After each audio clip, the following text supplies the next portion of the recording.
When we first moved here, um, there were a lot of families on the block. Um, there wasn't a school on the block. The city bought out the homes on the corner and built a $50 million school. There were more homes because since we've been here, they've torn down at least three on this particular block.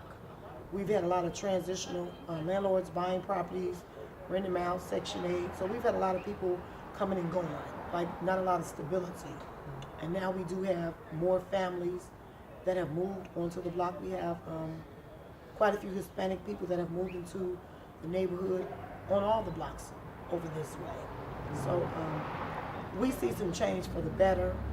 It's not where we would like it to be, but we see some changes for the better. What about you all? How would you describe your neighborhood? Well, I think Rogers Park is just very diverse. There's all sorts of different people living there, all sorts of different incomes, all sorts of different languages spoken. So I would say it's probably on the upswing, as far as I can tell right now. We've got hipsters in the neighborhood. What? What? You know, it's like, okay, whatever, as long as you're quiet, that's all that's a good neighbor, is quiet. So that's, it's well located for transportation. We're about 5 blocks from the lake.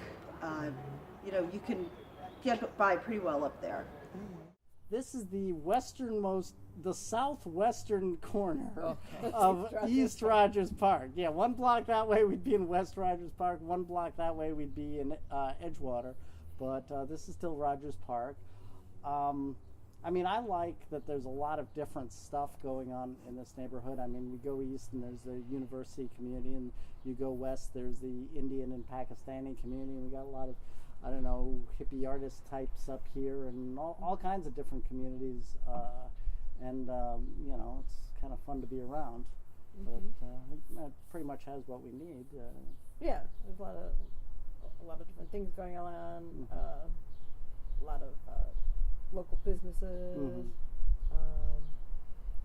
various ethnic communities, LGBT community.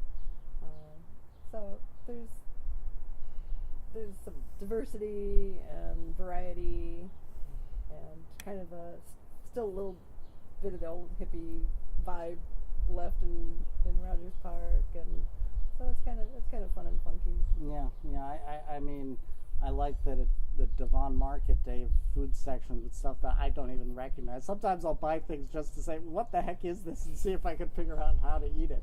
It's got like Latin market, Asian market, yeah. Eastern European.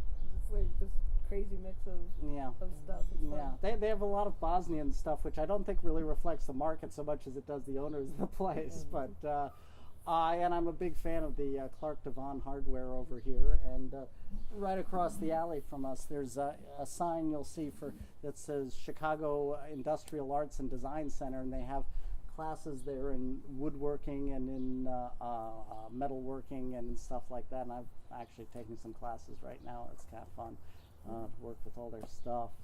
So yeah, a lot of studios and shops on the Ravenswood corridor right behind us. Breweries. Vibrant. Yeah. Right. A lot of stuff. Well, So, Maurice, how would you describe your neighborhood? I would say that Inglewood is definitely improving. There's a lot of things in the works, but for the most part, for a long time, when it comes to food, it's been definitely a food desert. We could definitely use more markets, supermarkets, fresher foods, vegetables, entertainment. There isn't much, I guess, entertainment places to go to kind of hang out. No bowling or theaters or anything like that. So it's like I said, there's things in the works and things that's coming, but for a long time, it definitely is missing a whole lot of components. And for the most part, as an Inglewood resident, I often have to travel outside of the neighborhood for different things. So Rogers Park is really unique because it's an immigrant neighborhood. So we have people from all over the world who literally immigrate to the United States and come to live in Rogers Park. So if you look at our street alone, right next to us are Vietnamese immigrants. On the other side of us are Indian immigrants. Across the street are two different homes, but they're both the same family, extended cousins and aunts and uncles from India. Next to them is a Pakistani family. Then at the corner we have a Chinese family, a Bangladeshi family. Wow. Down the street we have Nigerians, people from West Guinea. So it's literally the globe on our street. You can hear totally so many different languages. You open the windows on Sundays and you're spelling curry on the right and pho on the left. It's not, I mean, you can say diversity, but I feel like to actually step into our neighborhood is much more first and second generation immigrants. It's very working class too. So we have a lot of people who, like the family next door to us ran a nail salon for a long time. We have quite a lot of guys in the neighborhood that run their own cab businesses. So that's definitely a vibe of our neighborhood for sure. Interesting. Yeah. And what about you? Very interesting. What was the question How again? would you describe your neighborhood? Back then, it was really nice. It was predominantly white neighborhood. But now, I want to say it's probably 90% African American, and the 10% is Mexican, Hispanic.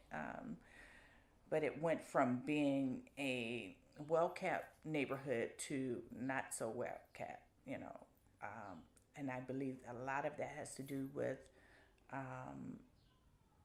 not taking pride in where we live and renters.